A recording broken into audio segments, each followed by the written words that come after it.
ازيكم يا اجمل متابعين في الدنيا؟ عاملين ايه؟ يا رب تكونوا بخير وبصحه دايما. بصوا يا اماراتي، عسلات انتوا من اول واحد اشترك لحد اخر واحد اشترك، بجد شرفتوني وكترتوني وخليتوني كده اسعد انسانه في الدنيا. ربنا يكبر بخاطركم. واللي لسه اول مره يشوف القناه عندي، انا مش ناسياكم، فضلا منكم كده تشتركوا عندي عشان القناه تكبر بوجودكم معانا، وتشتركوا كده وتنضموا للاسره بتاعتنا الحلوه دي. ماشي، اول ما تشتركوا هيطلع لكم اختيارات، هتختاروا الكل عشان يوصل لكم اشعار بالفيديوهات الجديده. طيب، فضلا منكم جميعا، انا حلفتكم بالله عليكم وحياة اغلى حاجه عندكم في الدنيا ان انتوا تسمعوا الفيديو ده، لانه مهم جدا بالنسبه لي ومهم كمان ليكم انتوا كمان. فالفيديو ده ضروري ان انتوا تسمعوه وتفهموا كل كلمه هقولها، لان الفيديو ده بجد مهم قوي قوي بالنسبه لي. فانا حلفتكم ان انتوا تكملوا الفيديو وتسمعوني. قبل ما نبدأ الفيديو بتاعنا، احب اقول لكم علشان اقدر اتكلم براحتي. بصوا، انا عملت الروتين بتاع النهارده خفيف وبسيط. عملت كوبايه شاي بلبن حلوه كده، وبعدين دخلت على المواعين غسلتها، وبعد كده عملت اكلة سمك كده جميله، وصورت كل الكلام الحلو ده ليكم، وده كان الروتين. اما بقى صبوحه عايزه تقول ايه؟ اسمعوني كويس قوي. يلا بقى نبدأ الفيديو بتاعنا والكلام اللي عايزه اقوله. بس نسمي الله ونذكر الله كده ونقول لا اله الا الله وحده لا شريك له، له الملك وله الحمد وهو على كل شيء قدير. ماشي. بصوا بقى يا جماعة، اول حاجة انا فاتحة القناة دي علشان حب الناس وعشان حبكم انتوا وعشان وجودكم جنبي. تمام، يعني انا مش طالعة ابيع نفسي بالفلوس، ولا طالعة ان انا الشيء الاساسي عندي رقم واحد هو الفلوس، لا طبعا. انا طالعة يا جماعة اشتغل بما يرضي الله وبس. صحيح اني انا اتربيت يتيمة الاب، ولكن كان عندي ام بالدنيا دي كلها. ام بصراحة بمية راجل، علمتني وكبرتني وانا واخواتي، وعلمتنا وجوزتنا وتعبت علينا.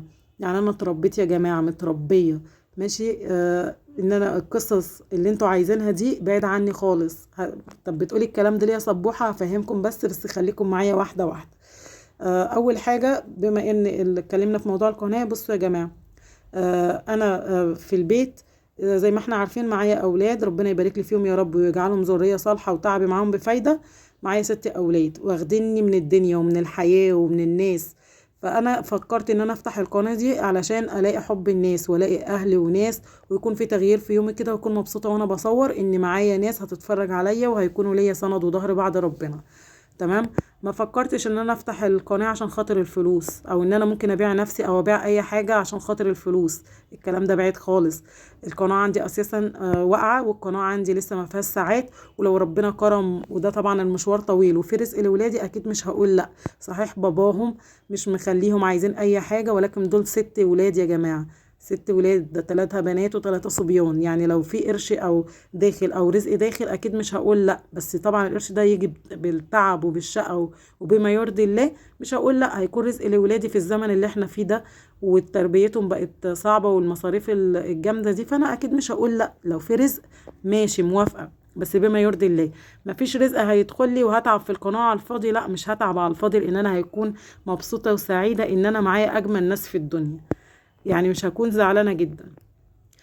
طيب، ايه الكلام المهم اللي انت عايزه تقوليه؟ كنت عايزه اقول لكم ان انتوا اللي يا جماعه، لكل اللي بيسمعني حاليا، اللي عايز يكمل مع صباح يكمل على عيني وعلى راسي، بس يكونوا ليا كلكم اخوات وسند واهلي وناسي، وانا هكون لكم اختكم.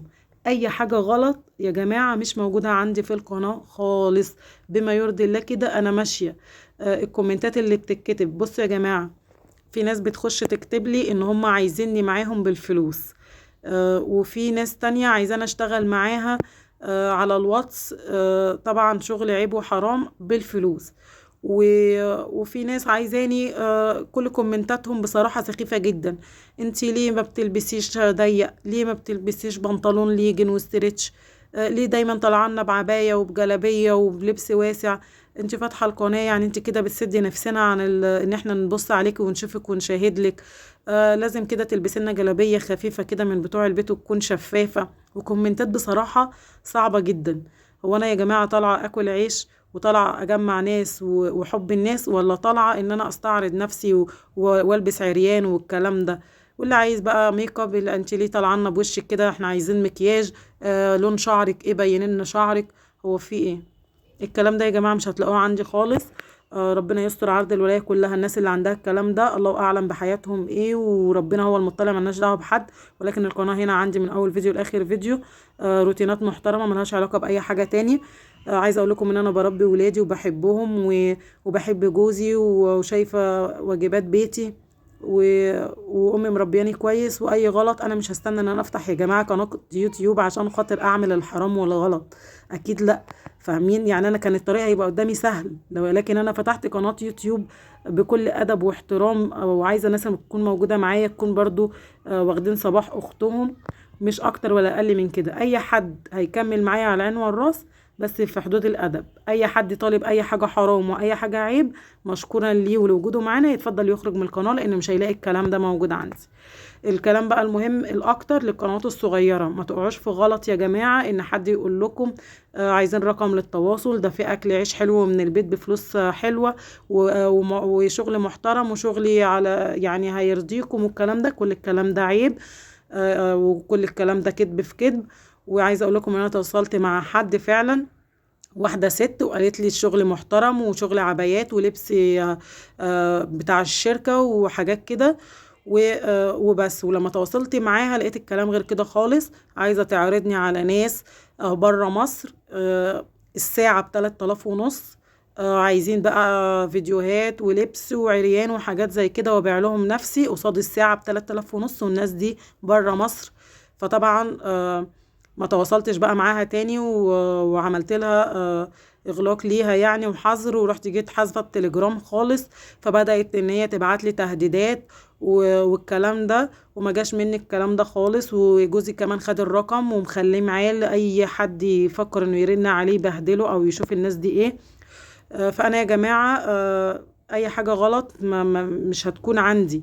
فالكلام للكل اللي حابب ان هو يتواجد مع صباح اختي ليه على عينه وعلى الراس، واللي شايف اي حاجه غلط تاني يتفضل مشكورا ليه مع السلامه. والقنوات الصغيره ما تقعوش في حد اشتغلوا بس، ما تقعوش في اي كلام يقول لكم التواصل وشغل والكلام ده كله كذب في كذب. خليكم في شغلكم وفي قناتكم، وان شاء الله ربنا هيكرمكم. بس شكرا لكم، والسلام عليكم ورحمه الله وبركاته.